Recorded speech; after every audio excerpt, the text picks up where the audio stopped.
चतुर्भुजो जगन्नाथः कण्ठशोभितकौस्तुभः पद्मनाभो देवगर्भश्चन्द्रसूर्यविलोकनः जगन्नाथो लोकनाथो नीलाद्रीशः परोहरिः दीनबन्धुर्दया सिन्धुः कृपालुः जनरक्षकः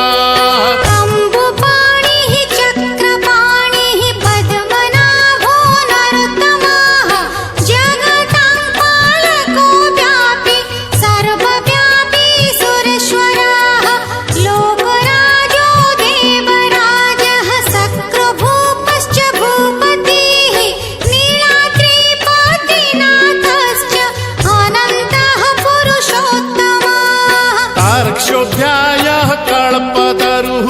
विमला प्रीतिवर्धनः बलभद्रो वासुदेवो माधवो मधुसूदनः दैत्यरिः पुण्डरीकाक्षो वनमाली बलप्रियः ब्रह्मा विष्णु वृष्णिवंशो मुरारिः कृष्णकेशवः